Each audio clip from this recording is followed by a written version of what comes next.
Guys what's up curious স্টোরির আরও একটি ব্র্যান্ড নিউ এপিসোডে আপনাদের সবাইকে ওয়েলকাম।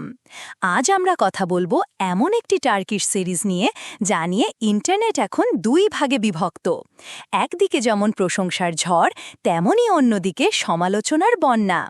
বুলিং, সোশ্যাল ইনজাস্টিস আর তার মধ্যে ফুটে ওঠা এক টক্সিক লাভ স্টোরি।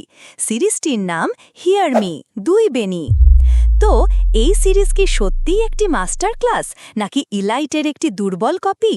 কাদের এই সিরিজটি দেখা উচিত আর কাদের কমপ্লিটলি অ্যাভয়েড করা উচিত, সব জানতে হলে এই ব্রুটালি অনেস্ট রিভিউটি শেষ পর্যন্ত দেখুন। অ্যান্ড ডোন্ট ওয়ারি, এই রিভিউটি completely spoiler free. So what's the story all about? গল্পটি অ্যাকিম এবং মেলটেম নামের দুই বোনের মতো বান্ধবীকে নিয়ে।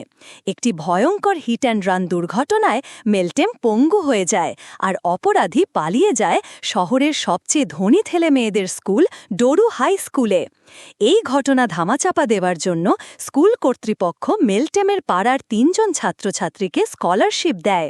অ্যাকিম, বেকার এবং আয়েশা সেই স্কুলে আসে শুধুমাত্র ন্যায় বিচারের খোঁজে।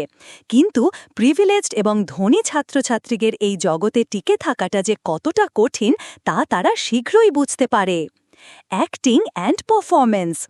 এই সিরিজের সবচেয়ে বড় স্ট্রেংথ হল এর কাস্ট। প্রধান চরিত্রে অ্যাকিম, রাবিয়া সুয়াতুর্ক এবং কানাত জানের টপচুর কেমিস্ট্রি এক কথায় সিজলিং এবং ন্যাচারাল। তাদের অনস্ক্রিন রসায়ন এতটাই পাওয়ারফুল যে বহু দর্শক শুধুমাত্র তাদের জন্যই পুরো সিরিজটি দেখেছেন। পার্শ্ব চরিত্ররাও, বিশেষ করে মেলিসা, তাদের অভিনয় দিয়ে গল্পে এক নতুন মাত্রা যোগ করেছে।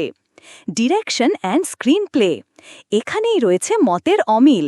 অনেক দর্শকের মতে সিরিজের প্লট খুবই এনগেজিং এবং প্রতিটি পর্বে নতুন নতুন টুইস্ট আপনাকে স্ক্রিনের সাথে আটকে রাখবে।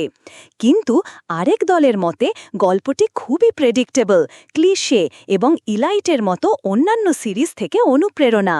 তাদের মতে গল্পটি মাঝপথে হতাশাজনক এবং বোরিং হয়ে যায়। Theme and message. Hear me শুধু একটি হাই স্কুল ড্রামা নয়, এটি বুলিং, সামাজিক বৈষম্য এবং ন্যায় বিচারের জন্য লড়াইয়ের এক গভীর প্রতিচ্ছবি। এটি দেখায় যে কিভাবে ট্রমা এবং পারিপার্শ্বিক চাপ কিশোর কিশোরীদের মানসিকতাকে প্রভাবিত করে এবং তাদের অপরাধ জগতের দিকে ঠেলে দেয়। Pros. A gripping and fast paced storyline for thriller lovers. অসাধারণ অভিনয় এবং প্রধান চরিত্রদের মধ্যে দুর্দান্ত কেমিস্ট্রি। বুলিং এবং সোশ্যাল ইনজাস্টিসের মতো গুরুত্বপূর্ণ বিষয়কে তুলে ধরা হয়েছে। Excellent background music and plot twists. Cons. কিছু দর্শকের মতে গল্পটি খুবই প্রেডিক্টেবল এবং ক্লিশে। প্রধান নারী চরিত্রকে দুর্বল এবং পুরুষ চরিত্রকে টক্সিক হিসেবে দেখানো হয়েছে, যা অনেকেরই অপছন্দ। সিজন 1-এর এন্ডিং কিছুটা তাড়াহুড়ো করে শেষ করা হয়েছে। সিজন 2 নিয়ে কোনো অফিসিয়াল কনফার্মেশন নেই, যা দর্শকদের হতাশ করতে পারে। Target audience. যদি আপনি ইলাইট বা এই ধরনের হাই স্কুল থ্রিলার, মিস্ট্রি এবং ইন্টেন্স রোম্যান্স দেখতে পছন্দ করেন, তাহলে এই সিরিজটি আপনার জন্য মাস্ট ওয়াচ। কিন্তু যদি আপনি একটি নিখুঁত, লজিক্যাল গল্প বা একটি হেলদি লাভ স্টোরি খুঁজছেন, তাহলে এটি আপনাকে হতাশ করতে পারে। ওভারঅল হিয়ার মি একটি অত্যন্ত পোলারাইজিং এবং এন্টারটেইনিং সিরিজ। আপনি হয়তো এর গল্পের প্রেমে পড়বেন অথবা এর ক্লিশে এবং টক্সিক সম্পর্কের কারণে এটিকে ঘৃণা করবেন, কিন্তু আপনি এটিকে উপেক্ষা করতে পারবেন না। It's a roller coaster of emotions that you will definitely enjoy, for better or for worse. আমাদের কিউরিয়াস স্টোরি রেটিং হল 7.5/10। সো ফ্রেন্ডস, যদি এই অনেস্ট রিভিউটা তোমাদের ভালো লেগে থাকে তাহলে হিট দ্য লাইক বাটন, কমেন্টে তোমাদের মতামত জানাও, অ্যান্ড অফকোর্স সাবস্ক্রাইব করতে একদম ভুলবে না।